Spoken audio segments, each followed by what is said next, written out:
Hadirin, 13 tahun saya mencari ilmu itu. Kalau sekarang saya berbicara di sini, bukan karena saya bisa, saya bukan siapa-siapa, saya bukan kiai. Kalau saya dipanggil ustadz, ya itulah karena banyak yang manggil saja.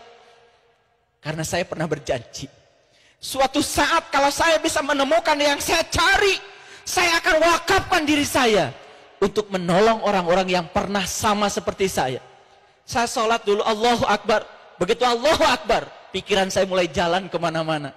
Mengingat pekerjaan saya, mengingat semua masalah hidup saya, rumah saya, mobil saya, kantor saya, kesibukan saya. Itu sholat saya dulu. Ternyata selama sholat seperti itu, sholat hanya gugur dari kewajiban, tidak merasakan kenikmatan apa-apa dalam sholat. Hadirin kaum muslimin, kenapa sholat itu 17 rakaat? Kenapa? Kenapa 17 rakaat kok sama dengan nomor surat Al-Isra? Surat Al-Isra nomornya 17. Kenapa salat berjamaah itu kok 27 derajat? Sama dengan angka 27 Rajab hari ini. Mengapa? Mengapa? Kalau itu belum terjawab, belum tahu hakikatnya, tidak bertemu dengan guru yang mursyid untuk menjawabnya, kita tidak akan pernah sampai untuk menemukan sholat khusyuk. Sedangkan di Quran, saya tunjukkan ayatnya supaya ibu bapak mengerti. Mari kita kaji, walaupun satu ayat, kalau menggetarkan jiwa kita, dan setelah ini kita dapat hidayah, itu namanya hatam. 30 juz kita baca Quran berulang-ulang, tetapi tidak membuat kita tambah lembut, tidak dapat hidayah, itu enggak hatam. Bismillahirrahmanirrahim. Innal munafiqina yukhadi'unallah. Sesungguhnya orang-orang munafik itu suka menipu Allah. Wa huwa khadi'un. Dan Allah akan membalas tipuannya orang munafik. Apa tipuannya orang munafik? Satu kata Allah, wa idza qamu ila shalah qamu kusala. Dia suka mendirikan sholat, tapi sholatnya malas. Kusala itu malas, bahasa Arab. Malas itu pasti berhubungan dengan rasa. Malas makan karena yang mau dimakan tidak menarik.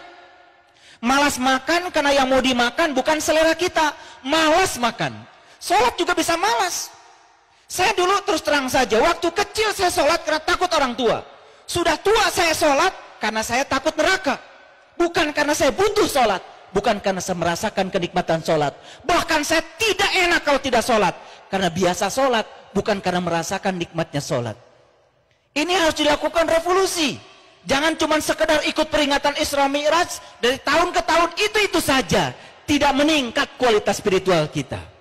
Baik, kita teruskan. Jadi yang pertama, dia suka sholat tapi sholatnya malas. Itu yang pertama. Yang kedua, kata Allah, yura'unan nas.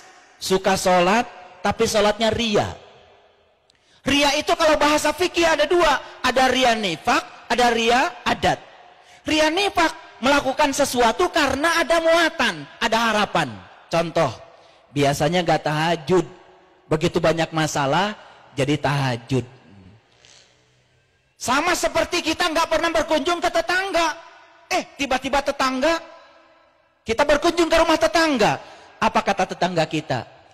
Tumben. Betul gak? Iya. Biasanya gak pernah berkunjung ke rumah kita, dia berkunjung sekali ke rumah kita. Kata tetangga kita, tumben, ada apa ya? Biasanya gak tahajud, ada masalah tahajud. Kata malaikat, tumben. Tahajud yang dilakukan kalau ada masalah, ini tahajud yang musiman. Itu bisa terjadi ria. Betul? Yang kedua, ria adat. Apa ria adat?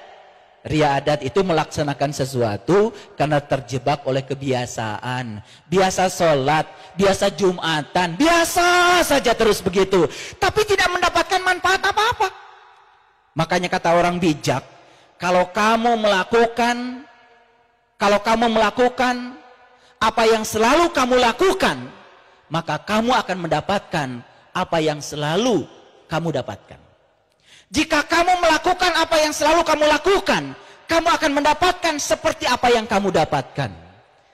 Sholat tidak diperbaharui, nafasnya di mana, pikirannya di mana, gerakannya di mana. Subhanallah. Saya ngajarkan sholat pada ribuan orang yang tadinya napasnya bengek, fungsi paru-parunya naik bisa sampai 60%. Hanya paru-paru saja itu. Belum lagi gerakan-gerakan tangan yang luar biasa.